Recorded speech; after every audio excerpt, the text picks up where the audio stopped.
Hello everyone, welcome back to the channel. I am Tanishka Bhatt, your commerce educator. और आज हम एक बहुत ही इंटरेस्टिंग और बहुत ही एसेंशियल टॉपिक पे बात करने जा रहे हैं, that is what is commerce and why commerce. ये वीडियो सिर्फ उन बच्चों के लिए नहीं है जो 10th से 11th में जा रहे हैं। ये वीडियो उन सभी बच्चों के लिए जो 5th में है, 6th में है, 7th में है, 8th में है, 9th में, किसी भी क्लास में मैटर नहीं करता। आपको ये पता नहीं चाहिए कि कॉमर्स स्ट्रीम होती क्या है। जब तक आपको पता ही नहीं रहेगा तो आप ऑप्ट कैसे करोगे, ठीक है। इस वीडियो में मैं कॉमर्स रिलेटेड सारे ही मिथ को दूर कर दूंगी और वीडियो के एंड में मैं आपको ये भी बताऊंगी कि how much I scored in my 12th standard. अभी मजा आएगा ना वीडियो। सबको ना दूसरों के मार्क्स लेने में कितना इंटरेस्ट होता है, अपने मार्क्स से किसी भी को कोई रिलेशन नहीं है, सबको बस दूसरों के मार्क्स से। बट ये ह्यूमन नेचर होता है, इट इज वेरी नॉर्मल, हमें भी था। बिना किसी डिले के वीडियो को स्टार्ट करते हैं। सबसे पहला चीज, व्हाट इज कॉमर्स। कॉमर्स क्या होता है? तो कॉमर्स एक ऐसा स्ट्रीम है ना जो आपको हेल्प करता है कि रियल वर्ल्ड में बिजनेस कैसे काम करते हैं, रियल वर्ल्ड में बिजनेस की क्या स्ट्रैटेजीज होती है ग्रो करने में, रियल वर्ल्ड में बिजनेस अपनी अकाउंटिंग ट्रीटमेंट कैसे करते हैं, कैसे वो ऑडिट करते हैं, कैसे वो अपना अकाउंट्स मेंटेन करते हैं, कैसे अपने फाइनेंशियल स्टेटमेंट्स बनाते हैं, ये सब बताने में हेल्प करते हैं। कैसे एक कंट्री की इकोनॉमी कैसे काम करती है, ये सब आपको कॉमर्स स्ट्रीम बताने में हेल्प करती है। एक वो आपको फाउंडेशन बिल्ड कर देती है कि आपको इन सब का बेसिक पता है।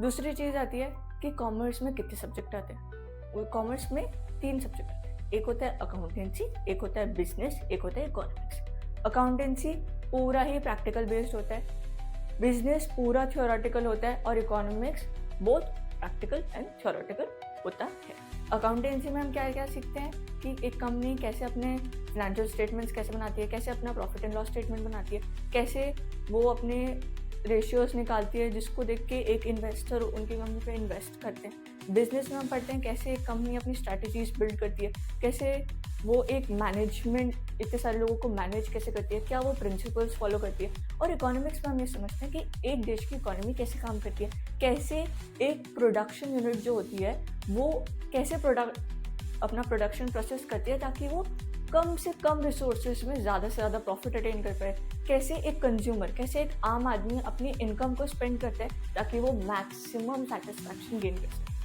ये चीज़ें सुनने में कॉम्प्लिकेटेड लग रही होंगी बट ये एक्चुअली आपको फील होती है, बट ये थोड़ा सा कॉम्प्लिकेटेड टर्म्स में आपको एक्सप्लेन कर दी जाती है। बट ये रियल वर्ल्ड के एग्जाम्पल्स हैं, ये एक्चुअली आपको फेस होंगे, ये आपको एक्चुअली फील होंगे, आपको ऑलरेडी पता होंगे, बट इनको एक नाम दे दिया कि यार ये डिमांड होता है, ये सप्लाई होता है। ये इजी चीज़ है, ऐसे इनको सुन के मत डर जाना कि भाई ये क्या बोल दिया, ये तो बिल्कुल नया है, ऐसा कुछ नहीं होता है। और अगर आपको लग भी रहा है थोड़ा डर, तो मैं हूँ, आई विल सॉल्व एवरीथिंग, ठीक है। मैं सब चीज़ को ईजी कर दूंगी, डरने की कोई बात नहीं है। अब आता है हमारा सबसे बड़ा मिथ कि हमारी ना बगल वाली आंटी कह रही थी कि तेरी ना मैथ्स वीक है तो तू वो मत लेना, कॉमर्स मत लेना, उसमें अकाउंटेंसी में पूरी मैथ्स होती है, तू तो फेल हो जाएगा। सबसे बड़ा मिथ। अकाउंटेंसी में आपको बहुत ही बेसिक मैथ्स की रिक्वायरमेंट होती है, दैट इज एडिशन आपको आता है, एडिशन आपको आता है, सब्ट्रैक्शन आपको आता है, मल्टीप्लिकेशन आपको आता है, डिवीजन आपको आता है, you are good to go.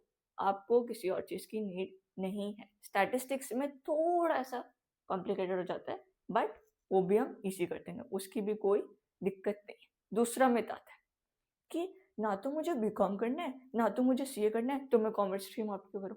Commerce stream के बाद सिर्फ 2 ही ऑप्शन नहीं बचते हैं, बहुत सारे ऑप्शन है। पहले तो आप बीकॉम करके एमबीए कर सकते हो, आप सीए कर सकते हो, आप सीएफए कर सकते हो, आप सीपीए कर सकते हो, आप सीएमए कर सकते हो, आप एसीसीए कर सकते हो, आप एक्चुअल साइंस में जा सकते हो, आप स्टॉक मार्केट के कोर्सेज कर सकते हो, and the list goes on and on. बहुत ही लंबी लिस्ट है। तो स्ट्रीम के ऑप्शंस कम नहीं होते हैं, ठीक है। अब बच्चा क्या करता है ना कि सोचता है कि यार मैं ना पीसीएम ले लेता हूँ, एक ना सोसाइटी में एक स्टेटस बन जाएगा मेरा कि मैंने ना पीसीएम ऑप्ट करी थी। स्टेटस के चक्कर में अपनी लाइफ ना खराब करें, अपना डिसीजन बहुत ही सोच समझ के लें, चूज वाइसली कि आपको कौन सी स्ट्रीम एक्चुअली चूज करनी है, किस चीज में आपका एक्चुअली इंटरेस्ट है, वही चीज आप चूज करें। मैंने ऐसे भी लोग देखे हैं जो 65% मार्क्स लाते हैं 10th में और अपना फेवरेट स्ट्रीम ऑप्ट करके वो 90-95 मार्क्स लेके बहुत अच्छे कॉलेजेस में बैठे हुए हैं या वो अभी सीए बने हुए हैं। तो ये जो 11th स्टैंडर्ड होता है ना, ये गेम चेंजर होता है। अभी बहुत ज़्यादा हाई टाइम है, अगर आप 10th स्टैंडर्ड में से 11th स्टैंडर्ड में जा रहे हो, तो आपके पास आप पूरा टाइम लो, बट डिसीजन ना बहुत ही वाइसली, बहुत ही सोच समझ के लो कि मेरे को ये चीज़ ऑप्ट करनी है, क्योंकि यहीं से आपका फाउंडेशन बिल्ड होगा और यहीं से आप आगे ग्रो करोगे। तो बहुत ही सोच समझ के डिसीजन लीजिए। अगर आपको लग रहा है कि यार, एक और मिथ होता है वैसे कि कॉमर्स में ना, मतलब हमने ये जो साइंस, मैथ्स और ये सोशल साइंस होती है, ये तो हमने 10th तक पढ़े होते हैं, हमें इनका आइडिया होता है। बट कॉमर्स में ना अकाउंट्स और ये बिजनेस और इकोनॉमिक्स, ये तो सब हमारे लिए नया हो जाएगा ना। ऐसा नहीं होता है, वो इतना कोई कॉम्प्लिकेटेड नया नहीं होता है। नया होता है बट वो सब कुछ समझ में आता है। और अगर आपके संग टीचर अच्छा हो ना, तो वो आपको सब चीज़ आपके लिए सिंप्लीफाई कर देता है। तो I am there for you to simplify everything, to make it very interesting, to make the classes very interesting and fun, and you will actually enjoy it, and आपको वो हर चीज़ रिलेटेबल लगेगी, हाँ कि एक्चुअल वर्ल्ड में ऐसा हो रहा है। तो choose wisely while selecting your stream, please, it's a high time. अगर आप साइंस भी ऑप्ट करो ना, चूज वाइसली। अगर आप कॉमर्स ऑप्ट करो, चूज वाइसली। अगर आप आर्ट्स ले रहे हो, choose wisely, please, it's high time. आपके लिए बहुत इंपॉर्टेंट टाइम है इसको फुल यूटिलाइज करने का। आप देखो, आप रिसर्च करो, क्या प्रोज है, क्या कॉन्स है, सबको लिखो, फिर ही अपनी कोई भी स्ट्रीम सिलेक्ट करना।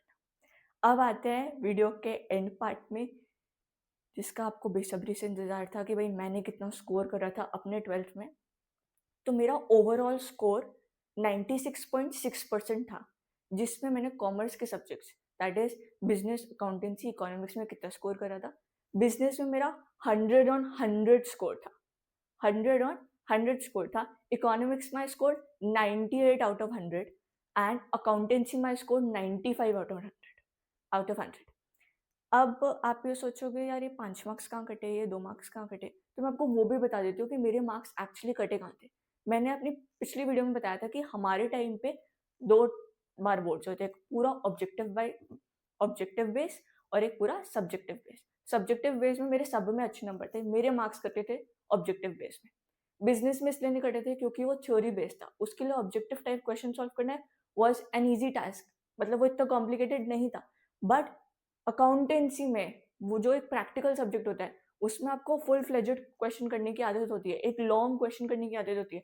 बट एक छोटा सा क्वेश्चन हो, उसका एक एमसीक्यू टाइप क्वेश्चन सॉल्व करना, ये हमारे लिए बहुत नया था। उस टाइम पे कोई भी नहीं पढ़ाता था। उस टाइम पे ये नहीं समझाया जाता था कि कैसे जल्दी आंसर्स ला सकते हैं, कैसे कोई शॉर्टकट यूज करके आंसर्स ला सकते थे।